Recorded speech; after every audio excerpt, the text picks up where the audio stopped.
My immortal beloved, my treasure, my very lifeblood, the woman without whom existence itself withers.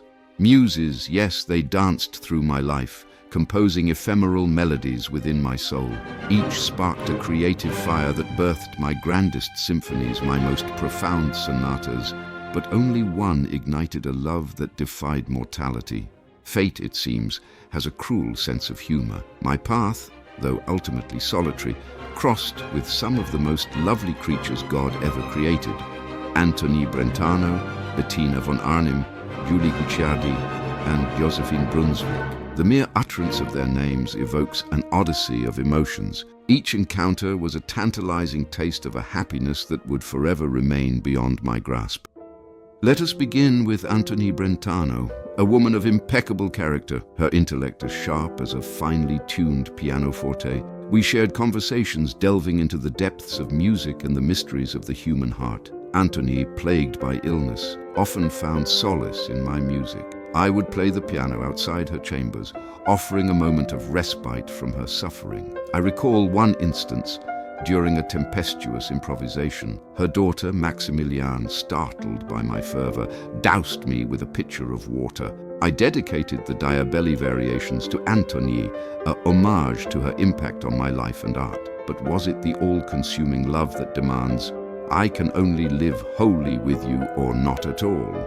No, my friend. Ours was a different melody, a harmonious friendship built on mutual respect and intellectual understanding. Then there was Bettina von Arnim. She was romanticism embodied in feminine form. Bettina and I developed a peculiar friendship.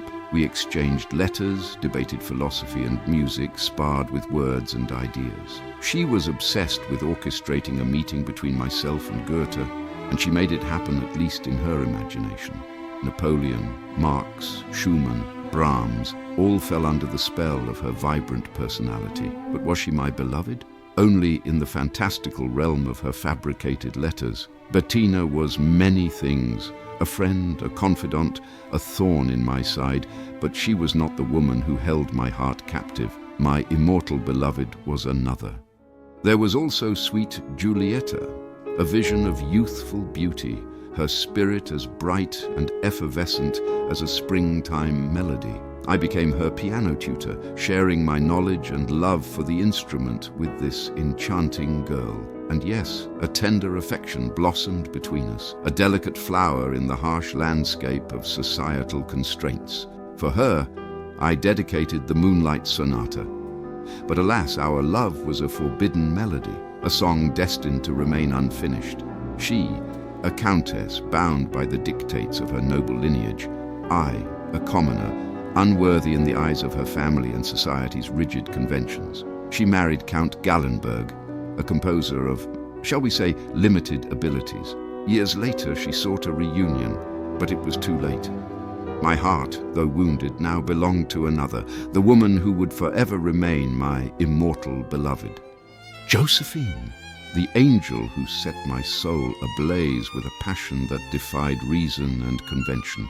In '99, I began giving piano lessons to Josephine and her sister Therese. Josephine, a young countess, radiant as the dawn, and I, a composer grappling with the irony of my deafness. Her spirit, like a holy choir, broke through the silence that plagued me. She was a gifted pianist. She spoke the language of my soul. The torment and the ecstasy poured into every note.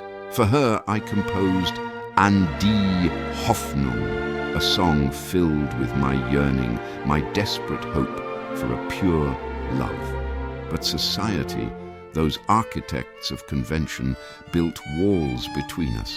I was deemed unworthy by those pompous Brunswicks, yet our love burned defiantly. Our connection transcended words and the petty constraints of our world. She eventually married that Stackelberg fellow, a man unworthy of her affection. My heart, a damaged instrument that could never be put back in tune. But my love for Josephine remained steadfast. Shortly after I wrote the immortal beloved letters, Josephine gave birth to Minona, a daughter who showed a spark of my own musical genius. Yet, alas, Minona's parentage is a truth only Josephine knows. Josephine was more than a muse. She was the conductor of my existence, making me at once the happiest and the unhappiest of men. We shared a love made in heaven, a love at once illicit and morally elevating, passionate and disciplined, humiliating and exalting, human and transcendent.